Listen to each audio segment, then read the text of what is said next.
Netflix have been making a series for some time now, starring Alison Brie, based on a successful 80s wrestling promotion called Glow, which originally stood for Gorgeous Ladies of Wrestling. Matt, you kind of know a bit more about this. Do you want to take us through? Yeah, I mean, I've already watched all 10, guys. And so, you used the word pumped on Twitter, which I've never heard Did you I? use in real life. Carrying on the wrestling theme, you know. Yeah, that is a wrestling. I mean, me and Gary are both sort of wrestling fans. I say sort of, we are wrestling. Glow was a concept thought up by, I can't remember the name of the real guy, but it was, so they didn't hire wrestlers because female wrestling was seen as almost like a freak show. It went on with the midgets. There's a really good documentary that I watched, and I sent a link to Luke, which explains the story. You need to watch it. Yeah. Explains send me a link. I've not seen that. I've heard of it, but I've not seen it.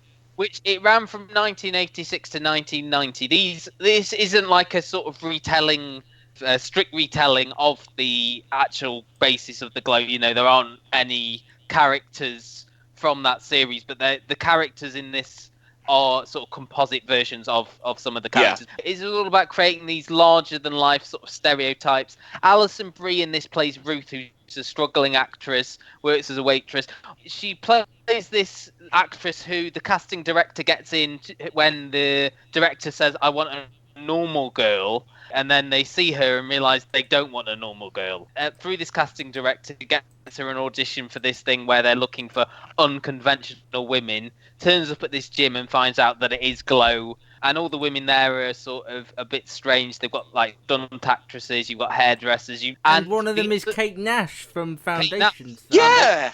Well, her gimmick later on, she becomes Britannica, and she's a genius. Word. She wields an encyclopedia at all times. Yeah. And the other story here is that she's got a friend played by Betty Gilpin. She's a soap actress who left the soap because her character went into a coma for a year, and she was replaced by another actress. So her character's still in the show, but she isn't. Her husband then cheats on her with Alison Brie, and Alison Brie's character Ruth is about to be kicked out of the Glow auditions, and then Betty Gilpin comes in and they have like a scrap. The director Sam Sylvia sees this and sort of envisions the first episode of Glow in his mind. The first couple of episodes are the build up. I think, Luke, you'd agree that it really gets going in the third episode. I love the third one, where we meet Bash Howard, who is the producer.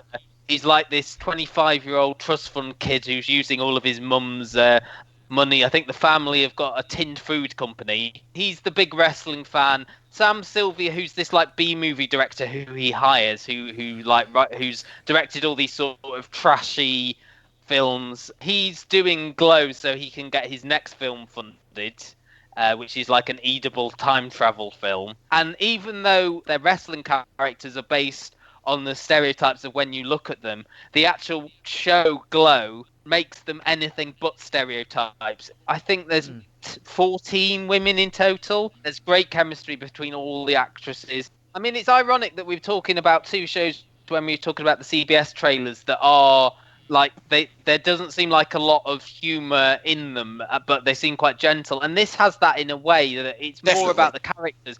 But there is at least one laugh out loud moment in every one. And you mentioned as well the nostalgia. And again, it's got that, especially in the soundtrack. I mean, as Luke mentioned, it hits you over the head with it, which is hit you over the head exactly. Luke, do you want to talk about this? Because where are you? Only to say I've watched 3 now. I would have watched 4 and 5 if I hadn't been called away. I mean, I've liked, of all the Netflix originals, BoJack and Master of None, but both of them took a while to grow on me. I was in this pretty much straight away.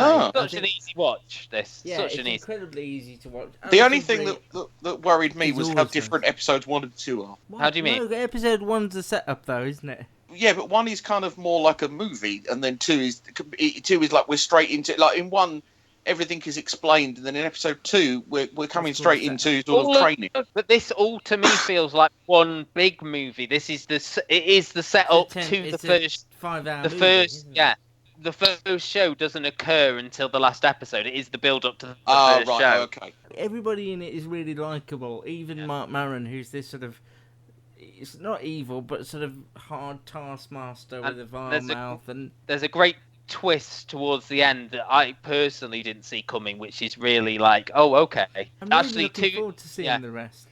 Two Yeah, things. me too. I don't want to looking be. forward to I this. mean, you did all 10, and now this is the thing with Netflix shows. You've done them all now, and I don't know whether I want to space them out or do them all. I don't know. I would, in the case of this, as I said, it feels like I would watch it all 10 as soon as you can, because it feels more like a movie in parts rather than a sort of, you know. In other words, doesn't end on a cliffhanger, you get more does into it? the characters the more you watch it, kind of thing. It's binge worthy. No, it doesn't really end on a cliffhanger, but it's very nice how self-referential the last one is. This is done by the people who did Orange is the New Black, which I never saw. And Nurse Jackie. And Nurse Jackie. Yeah, I've tried Orange is the New Black twice and can't get into it. But they were looking for a new female-centric show, and they learned about Glow and how sort of it was the next step from the 70s female revolution. All these women were very empowered, and I said I would really recommend everyone go and check the documentary out. Gary's making the sort of noises that I've heard him make before, where he's kind of on board, but he's also sceptical. No, I think it's probably just because I've only watched it today, so I haven't really had time to form my opinions properly. Yeah. Watch, if I'm honest. Watch up to 3, and if you're not convinced, then don't go any further. I think if by 3... I'm convinced. If I was to wait 3 weeks, would I enjoy this more? No. I'm focused on Twin Peaks and things like that, so I don't know. This would be a good sort of, you know, cleanser to the rest of the things you're watching, because it is... Yeah. It's very easy and gentle and just nice, really. And Alison Brie is one of the most likeable leads you could put Oh, in absolutely. anything. And she was in BoJack Horseman. I even like her character in BoJack Horseman, and she's a frigging cartoon. What I like again is that it's women together, encouraging each other, even though they're fighting. And as I say, I would recommend the documentary as well, just to see that. So actually, the documentary at times feels more fictionalized than this fictional version.